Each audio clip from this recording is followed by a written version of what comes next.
If technology is to be regarded as a great engine, a mighty accelerator, then knowledge must be regarded as its fuel.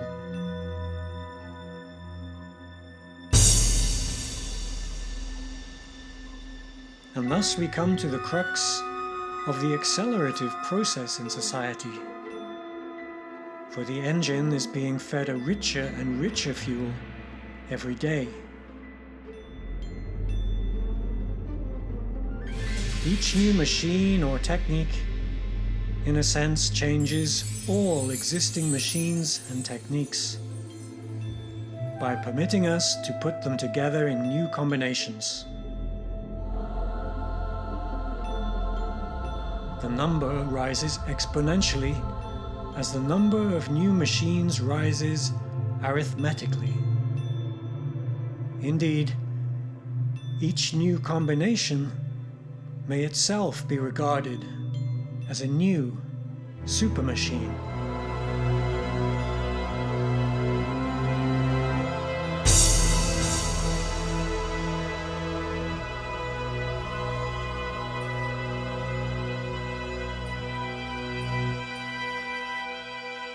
Alvin Toffler's words, written in 1970, frame the essence of the technological era that now dominates much of our world, much of the planet. Discoveries in science and technology have helped us to stage ever greater and speedier processes, tipping the balance of planetary forces in our favor. In this series, I've shown just a little of how we humans harness simple principles of space and time to develop a spectrum of tools for living.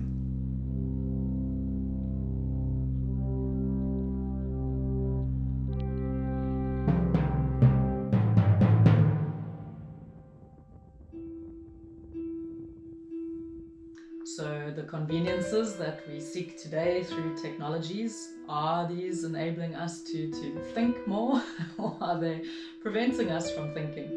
Because, if we look historically, freeing up of time in order to reach the next level of knowledge, the next level of understanding was a big part of incorporating tools into our daily life. Arts and culture and other activities to flourish rather than purely survival. Are we still on that trajectory? I think the answer is no in many respects. I learned a phrase not long ago that we may be alive and we are in that infosphere, but there are other things which are alive, as in artificially alive. And these are these other organisms that we are now dealing with, and these are our counterparts actually in the infosphere. So these things that you're talking about as though they have a soul and they have a purpose, they're merely algorithms which do have a purpose, and their purpose is optimizing their use or optimizing our interaction back into the system. That's merely the goal.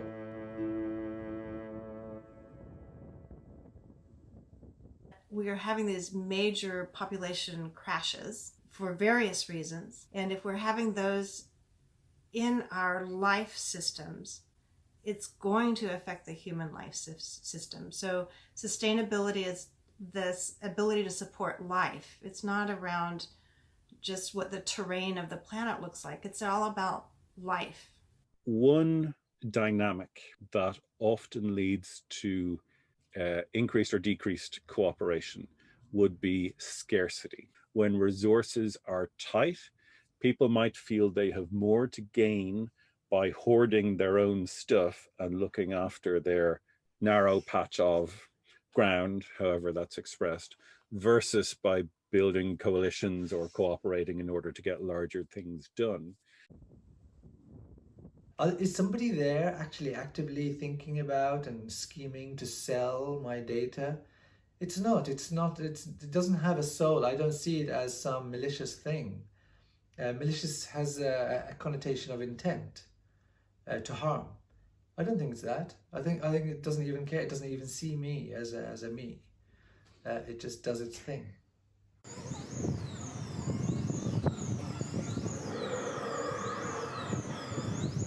science is a kind of activity, right? Driven by a certain kind of curiosity. It has certain maybe edicts or certain mentality that you have to have if you're really doing science. The technological pursuits, or the technical arts as they were once called, that is the intersection of science, rationalism, with the human project, the project of humanity, right? Scaling civilization. I don't think that the art of creating technology well can be divorced from human concerns. From ideas to simple changes, we form intentional and cooperative networks that innovate for ever greater dominance.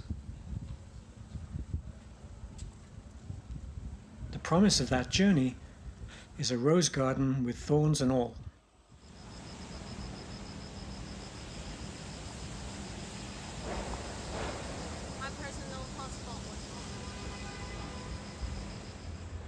Like all the beacons we set alight, the signal from that tower carries with it a warning that power is a double-edged sword.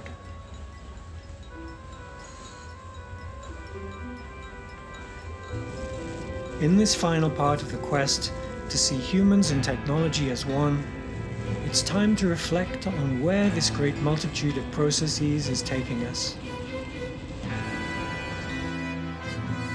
What, in fact, are we conquering, and on what scale?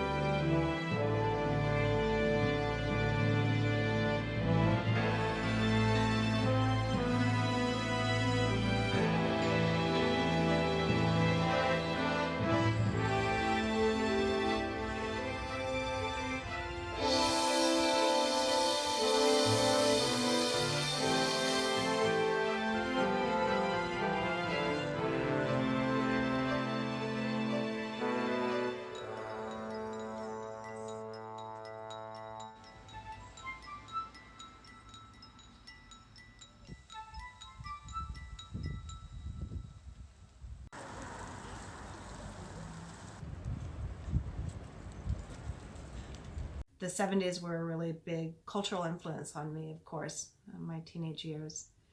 And there was a lot about give a hoot, don't pollute, save the environment. It was all about pollution and love canal and acid rain. But it's tilted a bit now because we have this very large impact around temperatures and climate. It's kind of astonishing that we've had so many industrial generations where we felt that it was okay to put things that are very toxic to living systems out into the environment.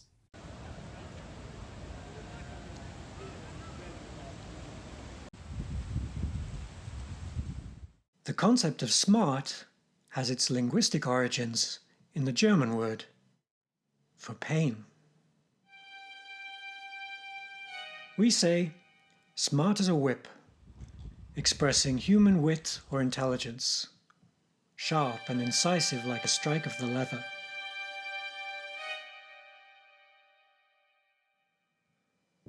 We call the brightest among us sharp or smart, able to make decisions on a knife's edge. A smart dresser in British or a sharp dresser in American.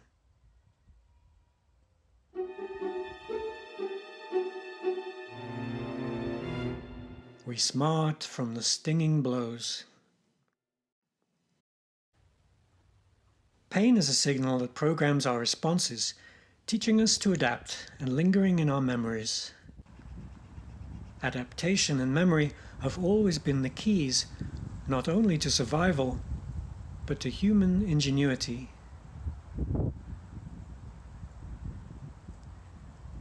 And yet, paradoxically, our sense of accomplishment comes from reducing problems into repetitive patterns that we can learn by rote. Algorithms that remove the need for thinking. Perhaps because our memory works best when reciting stories.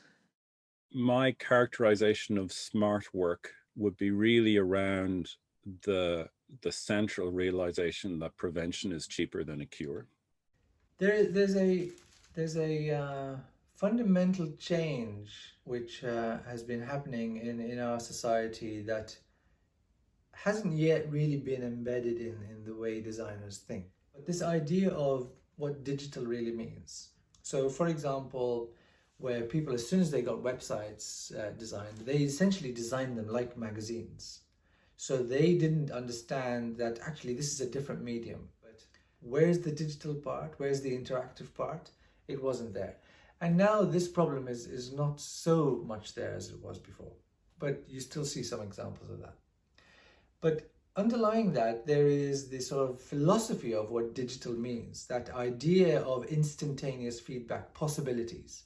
And they are just merely possibilities, of course. Or the idea that I could do edge processing. So in the moment or just in time processing, and I should be able to react to that moment. That's what digital is about, or at least that's what the possibilities that it gives. So to what extent are people using the digitalness of today's infosphere or society as a whole? That, I think, is becoming more used, more towards fully using what digital really means. But to be honest with you, I don't think many of us would pretend that they know what digital really means.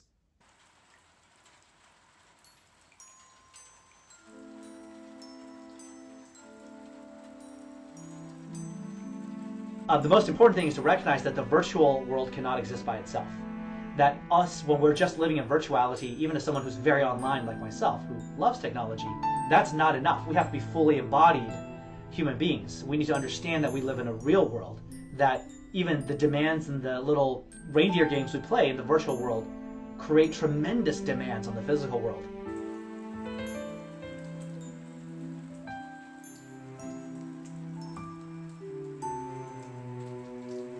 Fire being one of the first tools that humans used was extremely useful in many ways, in terms of nutrition, in terms of protection, in terms of tool making. It was a beneficial technology that enabled people to be able to spend more time thinking, I guess, in a nutshell.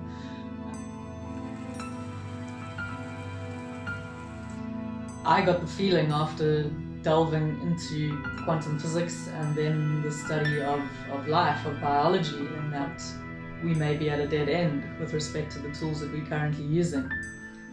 But it is possible that the paradigm from which we are operating has perhaps reached the end of its ability to usher us into new ways of thinking and understanding the world.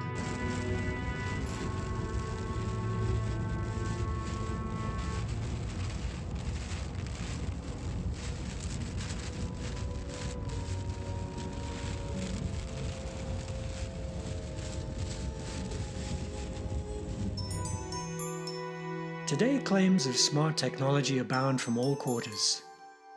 Smart cards, smart cities, smart buildings, smart factories. In modern parlance, we've come to associate smart with the encapsulation of those frozen algorithms into the spaces around us. We reduce the burden of those algorithms on ourselves by giving them to machinery around us, without necessarily questioning the methods we use.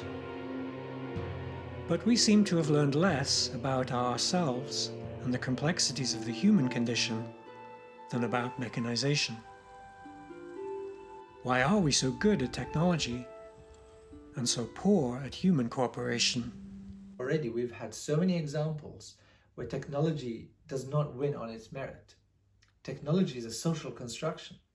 There are so many social forces that actually contribute to the success or demise of a particular technology. So it's not because it's good or bad. Betamax and VHS was a classic example. MP3 was another example. We have to recognize that social and political powers in society shape these technologies, and they can be, for power reasons, for political reasons, something is backed or not backed. So there are conditions that are necessary for life to thrive, and that is really where we should be putting our attention, not only out in the world, but for ourselves. What is it that is conducive to thriving? Trained as a biochemist, Science fiction writer Isaac Asimov imagined entire mechanized worlds with robotic brains fashioned on a model of almost biological nuance. Smooth and capable of subtle trade-offs like our human emotions. In Asimov's world, humanoid robots would drive cars designed for human drivers. But our modern vision of design and reasoning is a symbolic and productized one, without nuance. And our view of artificial intelligence is still based on the most simplistic of stories that we call digital logic. Certainly our digital signals have allowed the ability to look at vast amounts of data and to do analysis, especially with artificial intelligence. Being able to compute large amounts of data to get signals that make sense to the human brain is really powerful. But I know that with fuzzy logic and neural networks, etc., we've gone to a less linear form of computing. It's a really, really rich approach to understanding complex systems and things that interact in unpredictable ways that can unpredictable but modelable. And it's those kinds of models that indicate we can get very off balance with negative attractors regarding ecosystems and ecosystem collapse. Memory is such an important aspect of cognition. It is the foundation. How far back you can remember is basically as big of an identity as you can have. If you can only remember the last 5 minutes, then you're not going to have much of an identity. If you can only, no matter how smart you are, if you have 24 hours, then you can remember a lot more. And so the domain of integration of memory, long-term persistent storage, defines ultimately the hard boundary for your cognitive processes that give rise to cognition, to smartness. We never really had a conversation as a civilization about what happens when we build this global connected network of supercomputers that have essentially infinite storage, that remember everything anyone ever said, that remember all the videos of everyone. Now every child has videos of themselves from when they were toddlers, right? What that gives the kind of suprahuman intelligence and the massive, almost inconceivably larger scale intersubjective reality that allows us to mint is unbelievable. So those kinds of approaches to modeling give me great pause, because it does seem that they're an accurate reflection of things that we should be very worried about regarding living systems, regarding our own ability to thrive as a species. I don't think you have to forget. I think you only have to forget if your working space is limited. If you can add working space and compute power in proportion to it faster than you're building novel memories, then you don't have to forget anything. What's, to me, behind the curtain in our logical thinking and one way of coming about it, which is there is this idea of control, that you can be very logical and very clean in your thinking and control yourself and others at a human level and also at an engineering level. This idea that things can be completely understood and controlled, and that one would want to do it, you should very much be looking at what your intention is, what your interior condition is. I think if you go beyond simple governor and cybernetic mechanisms like, here's a response, I'm targeting, I'm tracking, I'm overcorrecting. If you go beyond simple fitting models and regression models, all of that excess memory is also sort of like excess compute power. It's like idle cores, right? And the thing we don't ever talk about in the space of AI and what does the future, robotic overlords look like? I think it's the Philip K. Dick question of do these androids dream of electric sheep? What do they dream of? What is their joy? What is their delight? What is their eureka moment? And from where does that stem? So I think it tests us not just our ability to respond to challenges, but I think it also tests our ability to rise to the occasion and amuse and delight.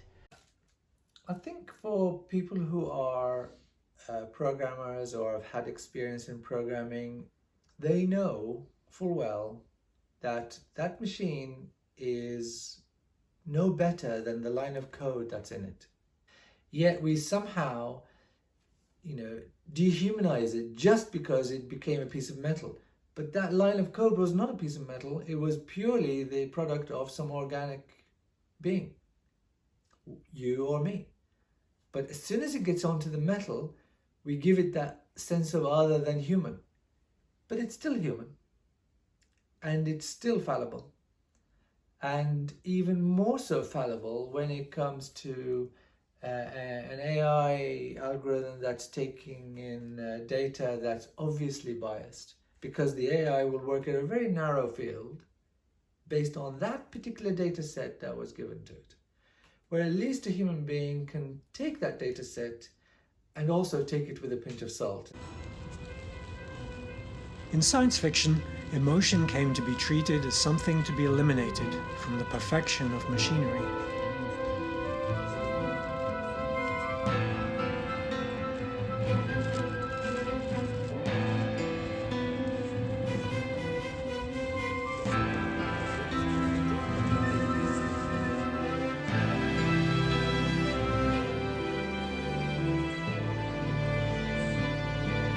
But every clue from science tells us that this vision is upside down.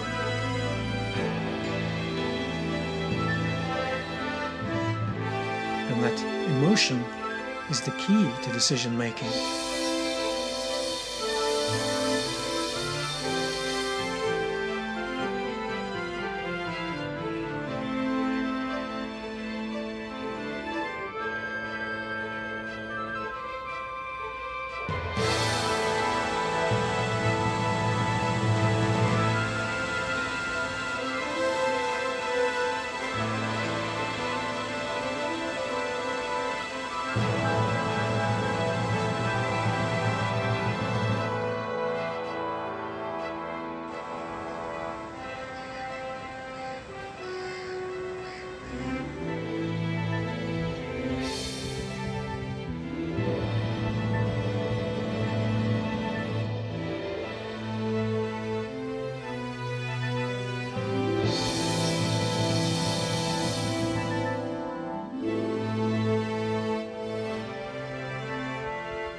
Well, we are certainly blurring the edges between ourselves and our technologies. Our phones are practically stuck to our hands already, so most people shudder to think of being chipped, or some people are excitedly awaiting being chipped. But putting the cell phone under the skin is just a small step from it being glued to the hand.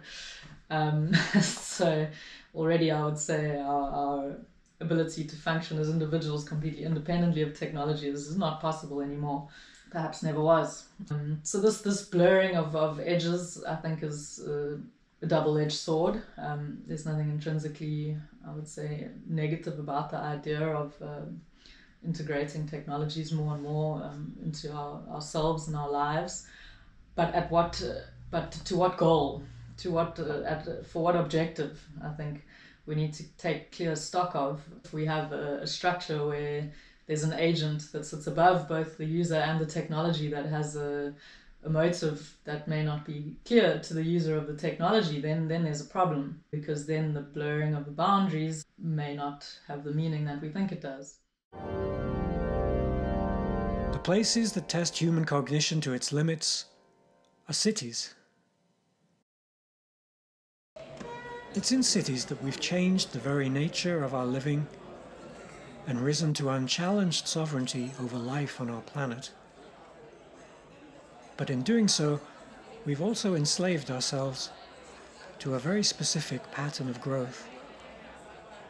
My first inkling around this was around architecture and garden spaces, and realizing that everyone could live in a beautiful built environment. Beautiful built environments that can be very sustainable and organic and natural, that are in a small town somewhere, so that you're not missing that vibrancy of the city.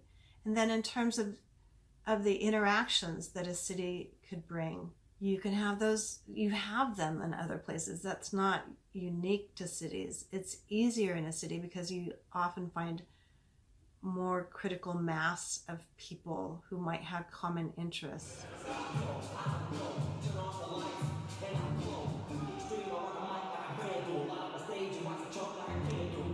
The accepted narrative of a smart city is something to do with ICT, something to do with information technology somehow. And usually, obviously, data gets in the conversation when that happens. Ultimately, though, when you're thinking about smart cities and people, effectively, for me anyway, two things come into view, which is, are you working towards creating efficiencies, or are you working towards enhancing? So from a design point of view, as a designer, you are problem solving. I mean, that's what design is all about. There's a problem, you find a solution for that, and in the best way, taking into account all the context and the sort of ecosystem for that particular problem. But also, you could actually think about a smart city from a quality of life point of view, adding something new to the equation. So it's enhancing rather than just merely efficiency. One of the attractions of cities is the vibrant city life and this critical mass of museums and coffee shops and art, and this energy around being around other people and finding people that are interested in the same things that you are. But I think that there's no reason that that's just a city attribute. As a society, we could get up under each and every individual so that they really express what they're capable of. There are arguments that cities are actually more efficient because the transportation issue, and there are a lot of sustainable city builds where you have gardens on buildings and rooftops, etc. I'm intrigued by these. There are strong arguments for it. There are mathematical models that indicate that there might be some substance to that argument. However, you are concentrating a lot of things, and it is usually away from where food items are produced. So I think we're going to have to feel our way into that answer. But the part that I'd really like to stress is we don't need to have a divide between what people can achieve in terms of a thriving lifestyle. That we could really look at in a much more creative way. And I think that as we come faster than we expect into a world where budgets, and in particular carbon budgets, will govern what is allowable from an economic point of view, we will be heading into a future where we will have to decide very carefully what we spend our carbon on in order to enable what kind of behavior.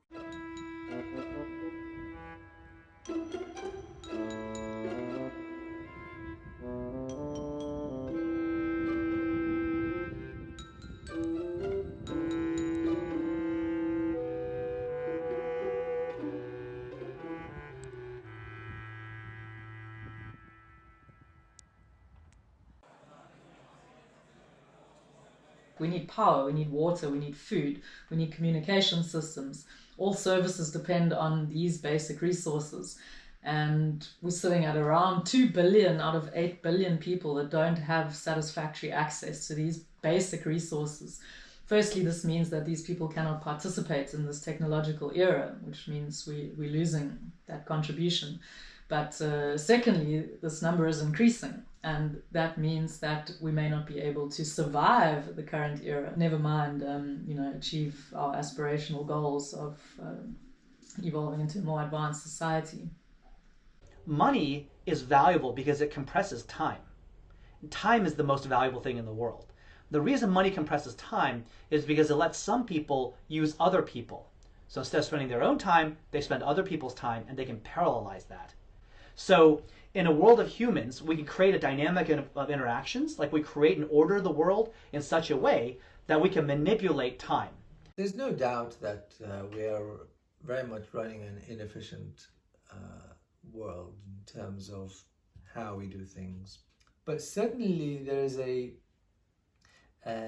disagglomeration that is potentially on the horizon for us, as there is this rural migration away from cities where people have now realized they don't actually have to be next to each other. As far as the conversation and the presence and that telepresence, we're instantaneously where we are.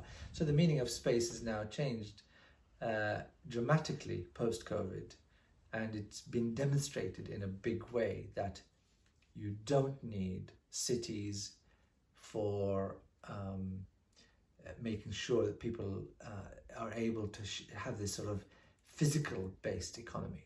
We're probably not going to see a huge discontinuous shift in people's behavior, but we'll get a sort of gentle, and maybe in some cases not so gentle, but overall decline. And when we're looking at a future of managed decline, we come into questions of resource scarcity. And obviously some behavior is going to get less cooperative, but what we will probably see, travel becomes more difficult, so more and more stuff, more and more activity, more and more economic activity becomes localized. Instead of going down the country for your strawberries, you go local for your apples because they're down the road. Or maybe what we have is perhaps not a large-scale movement away from cities, but a kind of a gentle decline of the city, because even though it's a good spot for centralizing, it's not a good spot for avoiding pandemics, controlling flooding, et cetera, et cetera. So we could see, I think, a general, instead of sharp spikes of concentration of economic and personal activity, we'll see more smoothing out, and in general things will become less intense. Now you can actually think about, well, why can't we have these production points to be localized rather than further away and then rely on distribution channels? This is actually something that smart city advocates have been saying for a while, saying, hey, why don't we just localize production, be it power production or the baker or the farmer? Do you really need to ship stuff from South Africa to England?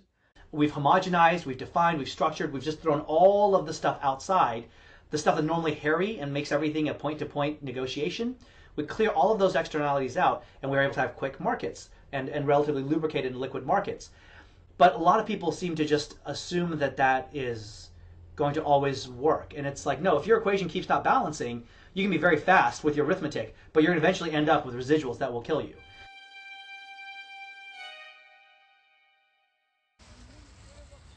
Amongst the important systems we've engineered on a civilization scale is a network of processes we refer to as the economy.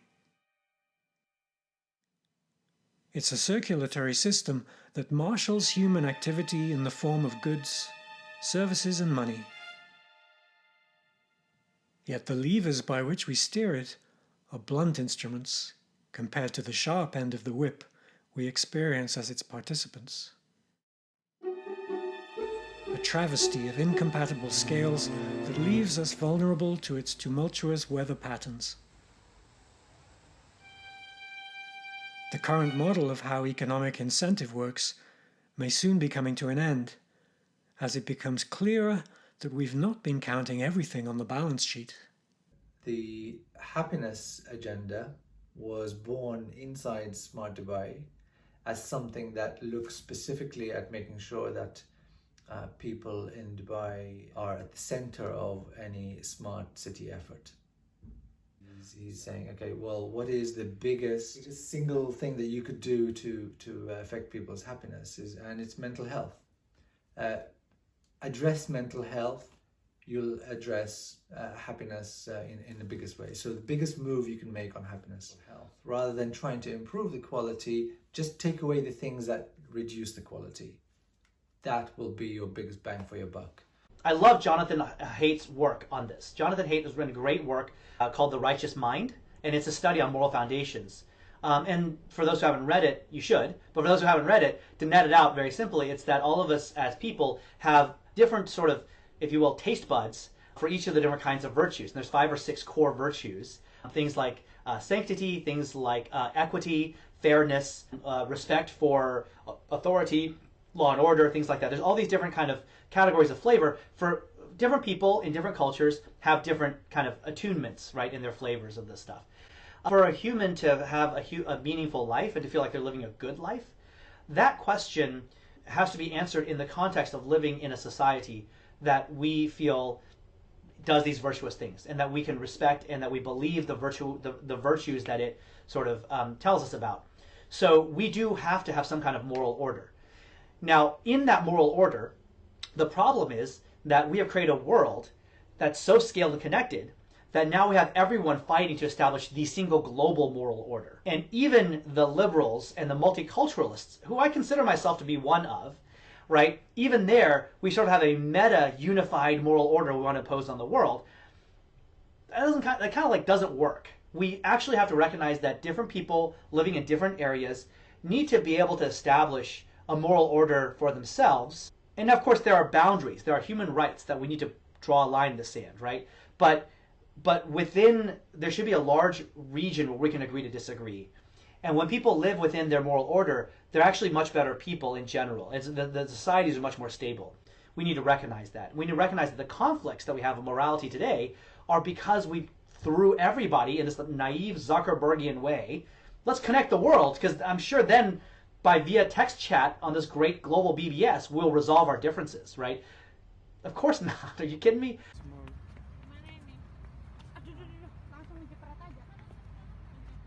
In a world where space and time are being redefined by automated processes before our very eyes, few of us have time to contemplate more than a few steps ahead.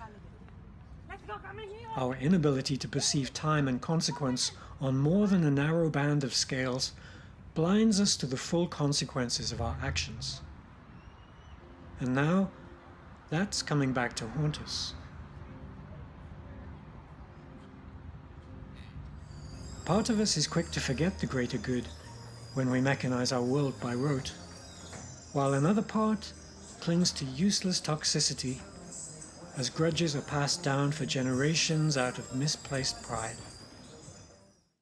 These are the pathologies of an economy designed only for growth.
So as much as exploration has always been part of our psyche, perhaps art is intrinsically linked with that. So this capability to imagine things beyond what is directly experienced, along with the technologies that enabled us to do these things. The questions that art and music and poetry ask about who we are and our place in the world and our relation with each other, these are the avenues of thinking that we should be expanding. Whereas we see, from my perspective as a scientist at university compared to my friends who are in the arts, there was always more funding for the science. So unfortunately, we find ourselves in a system where creativity is not encouraged.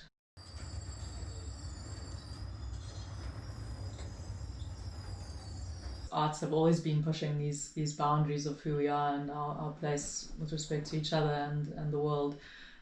Are we supporting these activities sufficiently within our society in order to graduate to the next level of advancement or not? The zeitgeist at the moment is very definitely, we're continuing to kind of barrel over a cliff in various ways, and no one's really shouting stop, or how are we going to manage this, or the forces which would seek to constrain revenue production and aggregation and concentration in the kind of sequel to the Gilded Age that we seem to be replaying at the moment. There aren't many forces in opposition to that.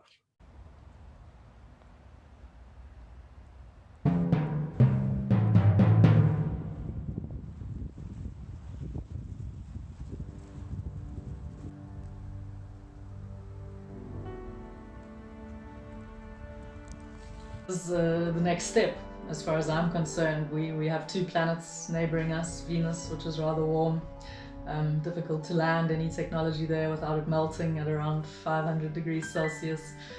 So in terms of exploring beyond the planet that we emerged on, in terms of exploring more deeply the reality that we find ourselves in, getting to the next door neighbor planet is an entry-level requirement to becoming a spacefaring civilization. And Mars is a nice candidate. A trip to Mars with a nuclear propulsion system could take 3 months. This is the same amount of time that it took early explorers or immigrants to cross oceans.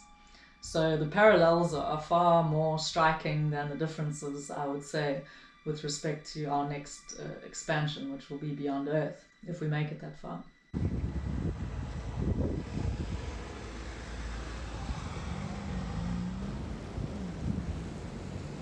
Our early ancestors, in fact, had far less knowledge of what lay in store for them than what we have now when we think about traveling to Mars. We have the Curiosity rover, which is on Twitter. We can get daily updates on weather conditions on the surface of Mars, whereas early explorers weren't sure if the world was flat or not. The thought experiment is, how would we design a society if we could imagine doing that from scratch? So the hostile environment, relatively hostile environment on Mars compared to Earth anyway, is one aspect, and we already have technological solutions to deal with that. Philosophically, though, what are the fundamental principles on which we build a society if we could think about doing that from scratch? That's the important question. And having a waste-free sort of resource management structure is one necessary aspect when living in a hostile place like Mars. But this is also a way of thinking that we are in desperate need of here on Earth. I do think it's, from my point of view anyway, uncontroversial to say that there are limits to growth in various dimensions.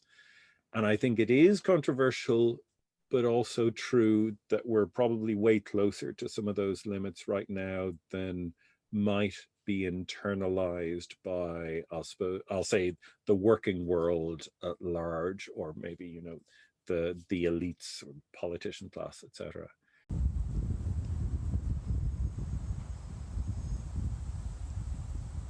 If we can imagine what a society might look like, what a utopia might look like, not in a way that's purely imaginary, but literally in a way that we could be building in the next 50 years on Mars, I think this is a powerful tool to get us to self-reflect on the place we've arrived at here on Earth as a society.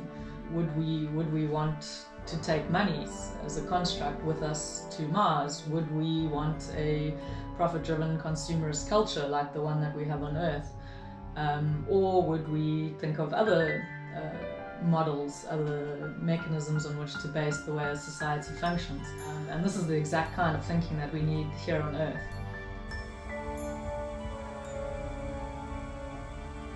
As a thought experiment, it's already powerful, and I believe when we get to Mars and start testing and furthermore demonstrating that a group of people can function on very different principles than the ones we've kind of evolved to operate on here on Earth. This is the power of Mars, I believe. We've heard a lot of updates and announcements about the moon lately. The moon will always be a part of Earth. It orbits Earth, and it will be part of the economic system that exists here on Earth, I believe. So if we want to truly test a new way of managing our resources, because for me, we need to put the resource management back in economics. Economics has become something else, but what it should be focusing on fundamentally is how to manage resources in order to support the survival, first of all, But second of all, some higher processes besides just surviving. This is what the economic model should facilitate.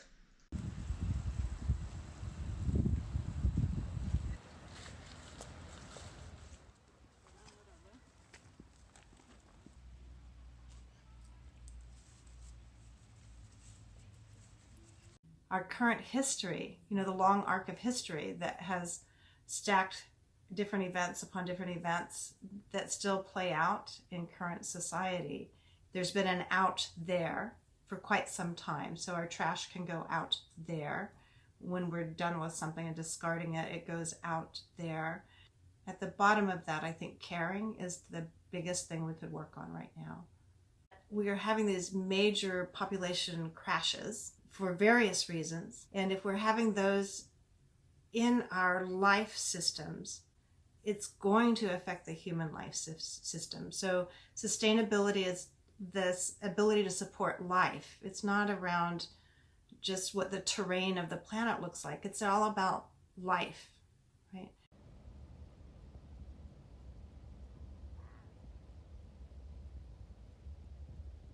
So this is why I say we don't know what we're doing. It's not like there aren't any intelligent people around. It's just that how could you possibly get all those pieces into that single algorithm that takes all this into account? It just can't happen. So it's going to be an organic world, as it has been so far. We got to how we got to right now by its organic flow. Certain things push and certain things give and so on, and we get to where we get to right now, just like the river forged its course through these hard bits and soft bits, and then you get the shape of that river. I think that people have displaced what should have been a sense of, in a non-secular world, a sacred order, oh, God's going to punish you, or I owe this to the future generations. We replaced all of that with just sort of this like, yeah, I believe in the markets, it's great. And now the markets are just doing what markets do, which is they're going to clear. There's no knowing how high our vision could bring us, how much we could envision and then create in the world. Really stepping into our full creativity, really supporting this ability to have vision and then to sort of vibrate in that space of creativity. In history, humans have been characterized primarily, in my opinion, by being explorers. We look at horizons and we wonder what's beyond them. We are able to dream of things that don't exist yet. We are able to imagine realities that then we can then create. So for me, this is an essential part of being human. Exploration doesn't have to be physical. It's about creating structures outside of the existing experience paradigm. We know when we're in the flow. We know when there's love present. We know when we're thriving. We know when there's a sort of a resonance that one senses, not only in those familial interactions or also community interactions, but even in those beautiful gardens, in those, lovely built environments. Going to the ballet, there are things that will give you goosebumps that are a feedback cycle. It's between you and the environment. There's a flow there. So our future is to determine how to step more into that flow. More of this, less of that. More of this, less of that. I mean, at the end of the day, people, human beings will still have more or less the same motivations that we've had over the past millennia. Will still want to eat, reproduce, breathe, all of those kinds of things. So we'll find a way to do those things no matter what. But the ways in which we do those things, I think, will probably profoundly change. His eyes are staring. His mouth is open. His wings are spread. This is how one pictures the angel of history.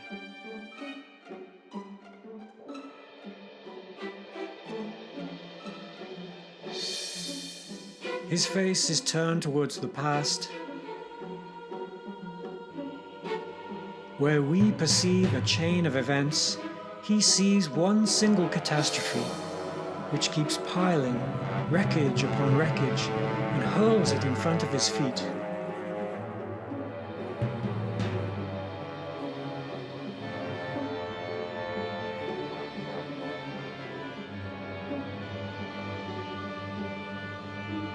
The angel would like to stay, awaken the dead, and make whole what has been smashed. But a storm is blowing from paradise. Caught in his wings with such violence that the angel can no longer close them, the storm irresistibly propels him into the future to which his back is turned, while the pile of debris before him grows skyward.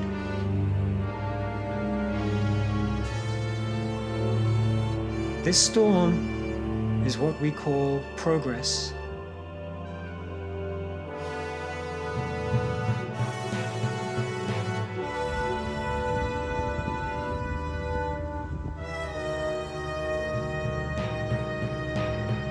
Walter Benjamin's view of change, where empathy struggles against an unbridled force of dereliction, is depicted with epic and haunting clarity in his philosophy of history.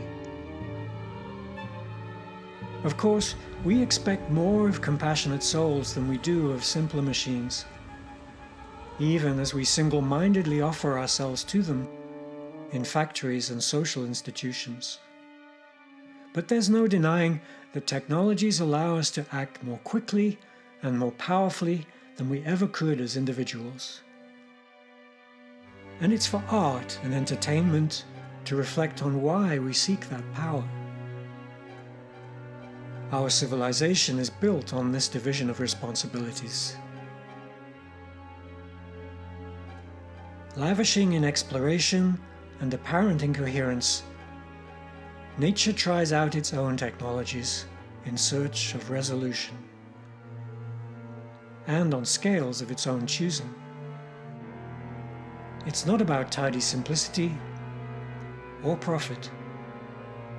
And though we humans are part of nature, and therefore everything we do is natural, our unique drives and obsessions sometimes stand at odds with the balance of the world.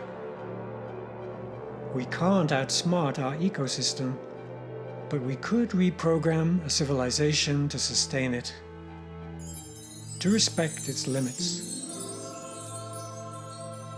No matter how we try to isolate ourselves and shirk responsibility, our own ingenuity for forming networks of process would all be for naught if it drove us blindly over an edge. Luckily, as humans blaze new trails through the cosmos in search of our own meaning, it's not too late for us to learn a lighter touch. We have the skills to redefine our relationships, to find that mutually beneficial symbiosis without raising the planet.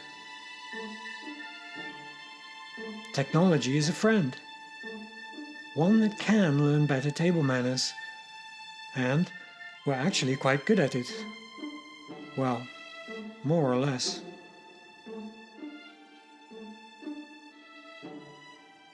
So it's time to get our thinking caps on, to elevate our understanding of the principles, to imagine, and then to realize our path from here, no matter where that may take us. After all, there's still so much to know.